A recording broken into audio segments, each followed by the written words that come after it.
المرسلين وعلى آله وأصحابه المجاهدين الطاهرين. Amma ba'du.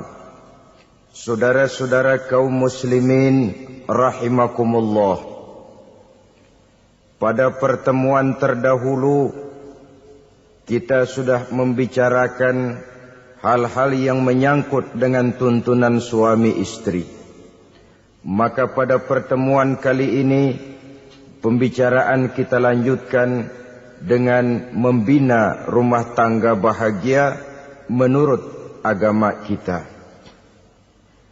Sebagaimana yang sama kita maklum bahwa manusia hidup memerlukan idola, memerlukan figur-figur yang akan dijadikan contoh di dalam kehidupannya.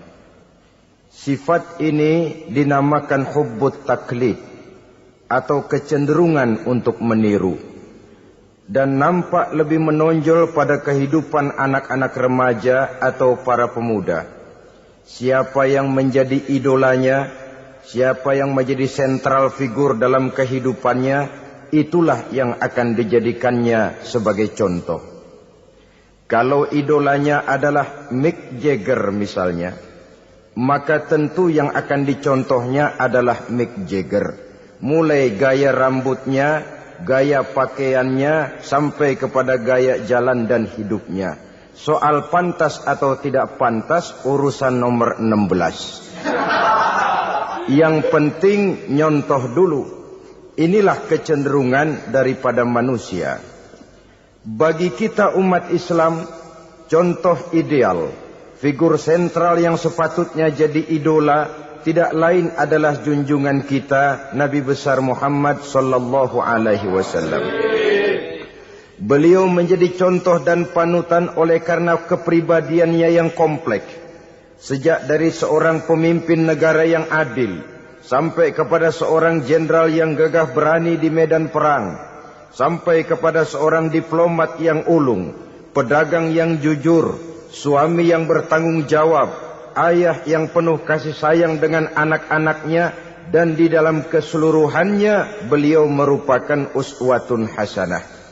Termasuk dalam membina rumah tangga bahagia, contoh kita tidak lain adalah rumah tangga beliau. Bagaimana sih rumah tangga Nabi kita itu? Beliau berkata dalam dua kalimat yang singkat tapi punya pengertian yang sangat luas dan dalam tentang rumah tangganya. Beliau mengatakan, baiti jannati, rumah tanggaku adalah sorga bagiku. Satu cerminan yang merupakan refleksi dari keadaan yang membawa kebahagiaan. Padahal sepanjang sejarah yang kita baca, rumah beliau kecil saja. Sarapan pagi pun cuma seteguk air zam-zam, sepotong roti, kadang-kadang sebutir kurma. Tidurnya di atas kain kasar yang separuh jadi selimut, separuh jadi alas tidur. Tetapi di tengah kondisi yang semacam itu, beliau sanggup berkata, baiti jannati, rumah tanggaku adalah surga bagiku. Kenapa kita yang hidup di zaman sekarang, di mana fasilitas sesungguhnya serba lebih menunjang untuk berkata semacam itu, malah kita berkata sebaliknya, baiti nari, rumahku adalah laksana neraka bagiku. Padahal kalau dilihat, rumahnya pun kadang-kadang bertingkat, kendaraan serba berkilat, uang banyak berlipat-lipat, istri pun tak kurang cantik memikat, kadang-kadang jumlahnya 4. Tapi tiap hari kiamat tidak ada ketenangan dan ketentraman di rumah tangga. Saudara hadirin kaum muslimin rahimakumullah. Mengapa Rasul sampai mengatakan baiti jannati, rumahku adalah laksana sorga bagiku? Inilah pokok pembicaraan kita pada pertemuan kali ini. Sebagaimana yang kita maklum bahwa nikah dalam pandangan Islam bukan hanya sekedar untuk memenuhi kebutuhan biologis manusiawi, tidak hanya sekedar untuk memperkembangbiakkan keturunan, dan juga tidak pula untuk memperturutkan hawa nafsu. Lebih daripada sekedar itu, nikah dalam pandangan Islam merupakan ibadah. Oleh karena ibadah, maka seluruh tujuan ibadah, apakah dia bernama solat, apakah dia bernama puasa, zakat, sodako, haji dan lain sebagainya, seluruh daripada tujuan ibadah, target utamanya adalah mardhatillah atau keridhaan daripada Allah Subhanahu wa ta'ala. Kalau nikah itu ibadah, maka sesungguhnya tujuan utama dari pelaksanaan suatu pernikahan tidak lain hanya untuk mencari keridhaan dari Allah Subhanahu wa ta'ala. Bukankah kalau kita tanya tiap orang yang melakukan nikah, kenapa sih kamu nikah dengan dia? Jawabannya bisa macam-macam. Yang umum, karena saya cinta dia. Ada yang berkata, karena saya ingin mendapat ketenangan hidup. Ada yang bilang, karena saya ingin hidup teratur. Ada yang mengakui, karena saya ingin dapat keturunan, dan lain sebagainya. Tetapi sesungguhnya, menurut ajaran agama, kalau nikah merupakan ibadah, jawaban intinya ialah, saya melakukan nikah untuk mencari keridhaan dari Allah Subhanahu wa ta'ala. Ini konsekuensinya kalau nikah merupakan bagian daripada ibadah. Rumah tangga yang didirikan atas dasar mencari keridhaan Allah, maka akan diwarnai oleh nilai-nilai luhur daripada ajaran agama. Tanpa harta orang memang sulit untuk bahagia, tapi harta bukan jaminan orang lalu akan bahagia. Harta pada suatu saat akan berakhir. Kecantikan akan berkurang, pangkat dan jabatan akan sampai kepada batasnya. Tetapi agama, keyakinan, nilai-nilai iman, itulah pegangan kita yang kekal dan abadi.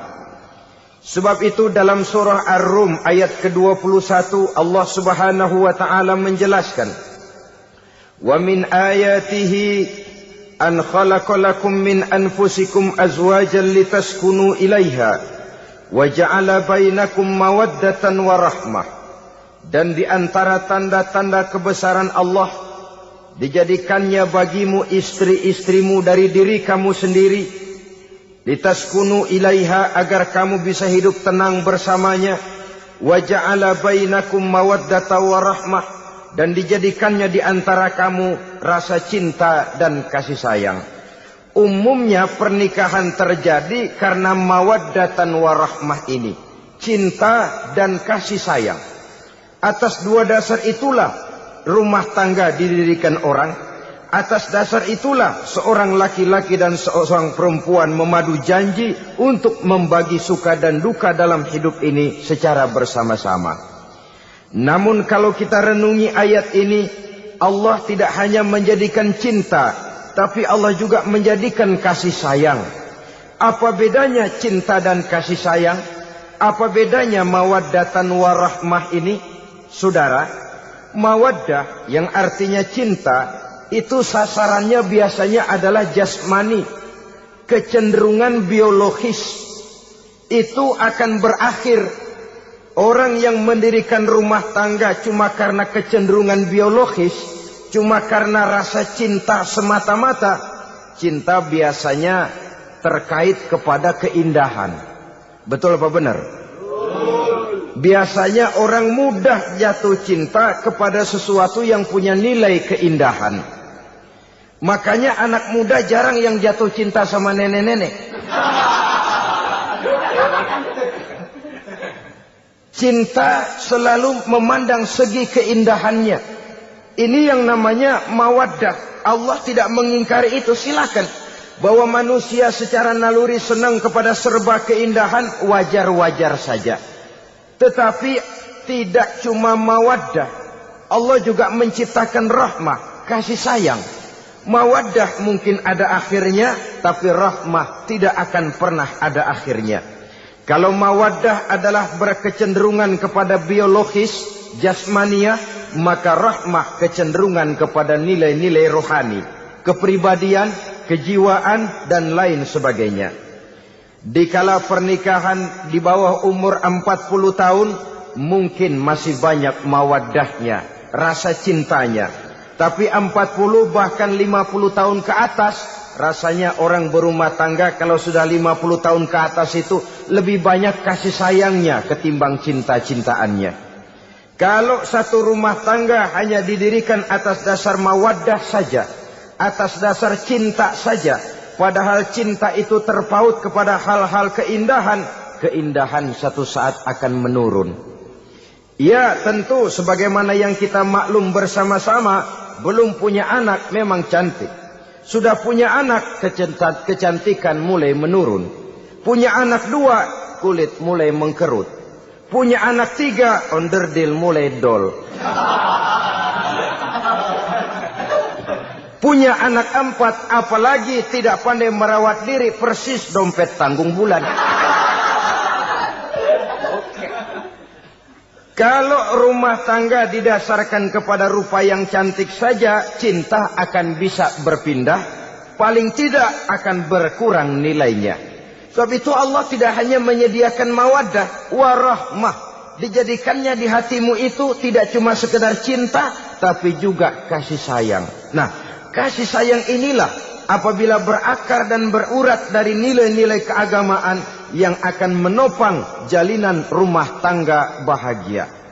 Mengukuhkan usaha untuk mencapai mardhatillah atau keridhaan daripada Allah Subhanahu wa taala. Dengan demikian, berumah tangga bukan tujuan. Ini kalau kita lihat dari segi agama. Berumah tangga cuma alat untuk mencapai mardhatillah, keridhaan daripada Allah. Seorang suami yang pergi pagi pulang sore peras keringat banting tulang mencari nafkah untuk menghidupi keluarganya, kalau niatnya untuk mardhatillah, maka pergi usahanya adalah ibadah. Sementara si suami pergi berusaha, istri di rumah mendoakan suaminya, itu juga merupakan bagian daripada ibadah. Marilah kita biasakan membina satu rumah tangga untuk mencapai keridhaan daripada Allah Subhanahu wa taala. Ini motif dasarnya. Karena itu Rasul Anas bin Malik pernah bercerita, bertahun-tahun saya membantu di rumah tangga Rasul. Selama tahun-tahun yang panjang saya membantu di rumah tangga beliau itu, kata Anas bin Malik, belum pernah kok saya mendengar kata-kata kasar, keras, membentak-bentak. Belum pernah saya melihat ada piring terbang, sandal melayang, ada penggorengan nitir di atas. Belum pernah, padahal tahun-tahun yang panjang sudah saya lalui. Itu rumah tangga Rasul. Istrinya lebih dari 1, tapi tenang, ayem, adem. Walaupun gosip selalu ada. Ini loh ya, namanya hidup berumah tangga. Jangankan rumah tangga kita manusia biasa, rumah tangga Rasul pun tidak luput dari gosip yang kita kenal dengan hadisul ifki itu. Itu sampai tercatat dalam sejarah. Tetapi yang jelas, dengan istri yang lebih dari 1, rumah tangganya tenang, tentram, adem. Kita di rumah tangga istri 1, seminggu 7 hari, berantemnya 6 hari. Cuma 1 hari gencatan senjata. Saudara hadirin yang saya muliakan, kalau tujuan rumah tangga adalah mardhatillah, apa ciri dari suami istri yang menegakkan rumah tangga untuk mencapai ridho Allah itu? Pertama, sepasang suami istri yang membina rumah tangga semata-mata untuk mencapai keridhaan Allah, cirinya yang pertama, bersyukur apabila beroleh nikmat. Ini ciri yang pertama. Bersyukur kepada Allah. Kepada sesama berterima kasih. Suami berterima kasih kepada istri, bertahun-tahun didampingi hidupnya, dicucinya pakaiannya, dimasaknya makanannya. Tidak istri mengeluh walau hidup lebih banyak kurangnya daripada cukupnya. Suami pandai berterima kasih kepada istrinya. Sementara istri pun bisa berterima kasih kepada suaminya. Bertahun-tahun suami peras keringat, banting tulang mencari nafkah. menjadi palang dada terdepan apabila ada masalah-masalah yang besar. Kedua-duanya lalu punya timbangan. Nah inilah ya, saya pesan kepada suami, kepada para suami, kepada para istri, supaya di rumah ada timbangan. Perlunya apa? Kalau pada satu saat istri kita salah, suami cepat-cepat ambil timbangan. Lalu ditimbang, mana yang lebih berat? Salahnya atau dosanya? Benarnya atau kesalahannya? Ini istri saya jasanya begini, begini, begini. Lalu jasanya begini, begini. Salahnya ini. Mana yang lebih besar? Jasanya atau salahnya? Dengan adanya timbangan, maka keputusan akan objektif. Tapi kalau timbangannya emosi, salah sedikit saja sudah main